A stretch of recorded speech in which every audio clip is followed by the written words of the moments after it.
ألف باء تاء ثاء جيم حاء خاء. اعوذ باللہ من الشیطان الرجیم. بسم اللہ الرحمن الرحیم.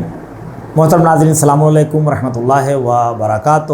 درس تجوید میں آپ کا خیر مقدم ہے. انشاءاللہ تعالی 5 منٹ یہ کلاس ہوگی جس کے اندر مختلف تجوید کے بہت اہم قوانین جو ہیں وہ آپ کی خدمت میں پیش کیے جائیں گے. آخر تجوید کے کلاس کی ضرورت کیوں پڑی اور اس کی اہمیت کیا ہے؟ اہمیت تو سبھی کو پتہ ہے، جیسا کہ قرآن خود قرآن کو پڑھنے کا طریقہ بتا رہا ہے. بسم اللہ الرحمن الرحیم. ورتل القرآن ترتیلا. قرآن کو ترتیل کے ساتھ پڑھیں. اب قرآن کو ترتیل کے ساتھ پڑھیں کا مطلب کیا ہے؟ یہ ساری چیزیں انشاءاللہ تعالی ہم وضاحت کریں گے. یعنی قرآن کو ان کے قواعد کے اعتبار سے، قرآن کے الفاظ کو ان کے احکام اور صفات کے لحاظ سے پڑھیں، تلاوت کریں. تو تجوید کی اہمیت اتنی زیادہ ہے کہ اگر انسان کی تجوید صحیح نہیں ہے اور الفاظ کو صحیح طریقے سے وہ ادا نہیں کر پا رہا ہے تو پھر سمجھ لو اس کی نماز میں بھی مشکل ہو سکتی ہے. کم سے کم وہ الفاظ کے جو نماز میں استعمال ہو رہے ہیں ان کا جاننا واجب اور ضروری بھی ہے. تو تجوید کے لیے چونکہ بہت سے ہمارے ناظرین نے اس بات کی گزارش کیا ہے نبا فاؤنڈیشن سے کہ تجوید کی کلاس رکھی جائے، تو انہی کے لیے یہ تجوید کی کلاس رکھی جا رہی ہے جو بہت شارٹ ٹائم میں صرف 5 منٹ آپ کا لگے گا. انشاءاللہ یہ زندگی کے آپ کے جو 5 منٹس ہیں انشاءاللہ تعالی آپ اسے دنیا میں بھی یاد رکھیں گے اور آخرت میں بھی یہ 5 منٹ آپ کے کام آنے والے ہیں. بہت ہی اہم ٹاپک پر گفتگو ہوگی جو بہت ضروری چیزیں ہیں تجوید کی. اور انشاءاللہ اگر آپ نے ہمارے ساتھ یہ کورس کر لیا، یعنی کم سے کم جو ہے وہ 30 کلپس آپ نے اس کی دیکھی اور 30 کلاس میں آپ نے شرکت کر لیا تو یقیناً یہ مانیے کہ آپ تجوید کے ماسٹر ہو جائیں گے انشاءاللہ تعالی. تو یہ مختصر وقت میں تجوید رکھی گئی ہے. جو درس تجوید ہے، جو بہت زیادہ لفظ مشہور ہے تجوید کا، تجوید کہتے کسے ہیں؟ اصل مین مسئلہ یہ کہ ہم یہ دیکھتے ہیں درس تجوید، پہلے خود تجوید کا مطلب سمجھیں. تو تجوید کا معنی کیا ہے؟ سب سے پہلا پوائنٹ ہمارا جو ہے وہ یہ ہے، یہاں پر جو ہم پڑھنے جا رہے ہیں یا پڑھانے جا رہے ہیں. تو تجوید کے معنی کیا ہے؟ تجوید ہے جید سے. جید کے معنی کیا؟ اچھا. تجوید یعنی اچھا بنانا، اچھا بنانا اور خوبصورت بنانا،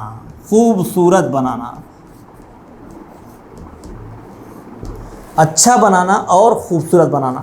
پھر تجوید کو تجوید کیوں کہتے ہیں؟ تجوید کو تجوید اس لیے کہتے ہیں کہ جب ہم قوانین تجوید کی رعایت کرتے ہیں اور الفاظ کو ان اعتبار سے ادا کرتے ہیں، قرآن کو اس کے اعتبار سے پڑھتے ہیں تو قرآن کی تلاوت اور حسین اور خوبصورت ہو جاتی ہے. اس لیے کہ قرآن کی زینت کہا گیا ہے اچھی آواز کو. تو تجوید کے معنی ہے اچھا بنانا.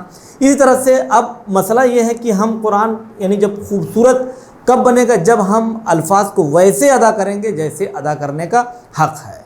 تو اسی کو کہتے ہیں، کیا کہتے ہیں قرآن میں؟ ترتیل. جیسے قرآن میں آیا ہے وَرَتِّلِ الْقُرْآنَ تَرْتِيلًا، قرآن کو ترتیل کے ساتھ پڑھیں. تو لفظ ترتیل جو ہے، یعنی اب ہم کیوں سب سے پوچھیں کہ ہم قرآن کو کیسے پڑھیں، کس طرح سے پڑھیں؟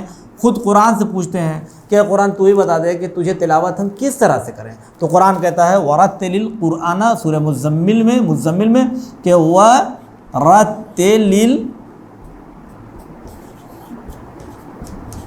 قرآن ترتیلا، قرآن کو ترتیل کے ساتھ پڑھیں. اب قرآن کو ترتیل کا مطلب کیا ہے؟ کس طرح ترتیل کے ساتھ پڑھیں قرآن کو؟ تو اس کے بارے میں جو ترتیل کے معنی بتائے گئے ہیں روایات میں، اگر اس کا سب کا نچوڑ نکالا جائے تو صرف جو ہے وہ کم سے کم 5 اس کے معنی بنتے ہیں ترتیل کے.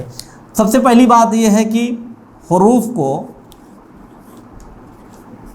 کو صحیح ادا کرنا. صحیح ادا کرنے کا مطلب کیا ہے؟ یعنی صفات و احکام کے ساتھ حروف کو ادا کرنا. دوسری چیز کیا ہے کہ ٹھہر کر پڑھنا.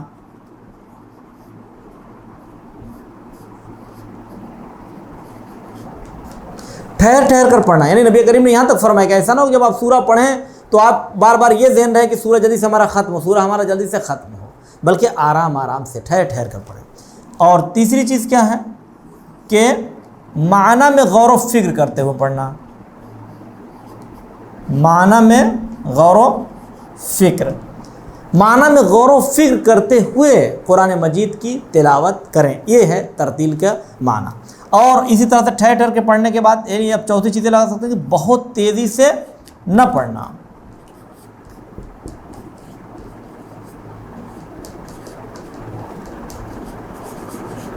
بہت تیزی سے نہ پڑھنا۔ اور جو پانچویں چیز ہے وہ ہے اچھے لب و لہجے میں پڑھنا۔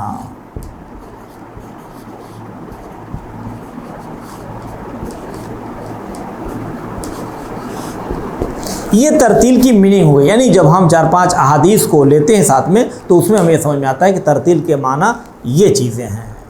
ملتے ہیں پھر اگلی کلاس میں انشاءاللہ تعالی، اور 5 منٹ میں پھر ہم بتائیں گے کہ جو شارٹ ساؤنڈ ہیں یعنی جنہیں حرکات کہتے ہیں کہ کس کے ذریعے سے اچھے لب و لہجے میں ہم قرآن کی تلاوت کر سکتے ہیں، تو زبر، زیر اور پیش کو کیسے پڑھنا ہے انشاءاللہ اگلے لیسن میں آپ کے سامنے پیش کریں گے۔ خدا حافظ، فی امان اللہ۔